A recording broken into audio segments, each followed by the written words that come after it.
সর্বপ্রথম 2012 সালে বিআরটিসি বাসে এসপাস কার্ডের মাধ্যমে ভাড়া দেওয়ার পদ্ধতি চালু করেছিল জাইকা। একটি মাত্র কার্ড ব্যবহার করে সকল গণপরিবহনে ভাড়া পরিশোধের সুবিধা চালু করতে 2015 সালে প্রকল্প নেয় ডিটিসিএ। 2017 সালে পরীক্ষামূলকভাবে কিছু গণপরিবহনে র্যাপিড পাসের মাধ্যমে ভাড়া নেওয়ার ব্যবস্থা চালু হলেও তা বড় পরিসরে কাজে লাগাতে পারেনি তৎকালীন সরকার।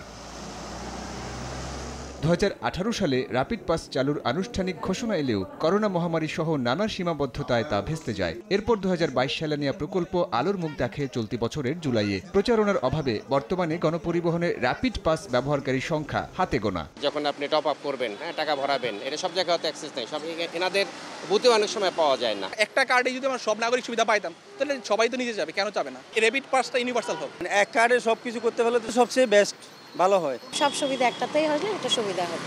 ডিটিসিএ বলছে মোবাইল ফাইন্যান্সিয়াল সার্ভিসের মাধ্যমে রিচার্জ করা যাবে র্যাপিড পাস, যুক্ত করা হবে ডেবিট ও ক্রেডিট কার্ড, থাকবে টোল পরিশোধের সুবিধা।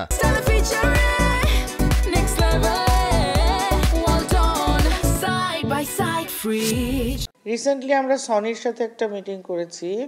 তো Sony wants to insert the chips, যেটা র্যাপিড পাস ইউজ হয় সেটা ক্রেডিট কার্ডগুলোতে ইনসার্ট করে দিবে। এখন যেটা টপ আপে করতে চাচ্ছি এটা সব জায়গায় ব্যবহার করা যাবে।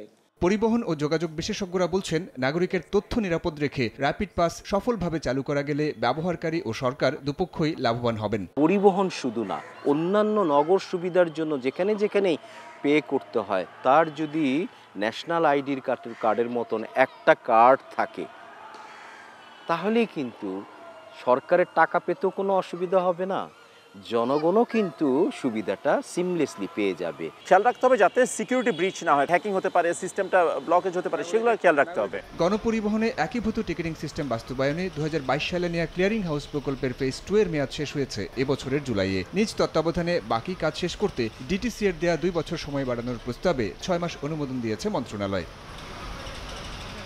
সাইফুল রুদ্র, সময় সংবাদ, ঢাকা।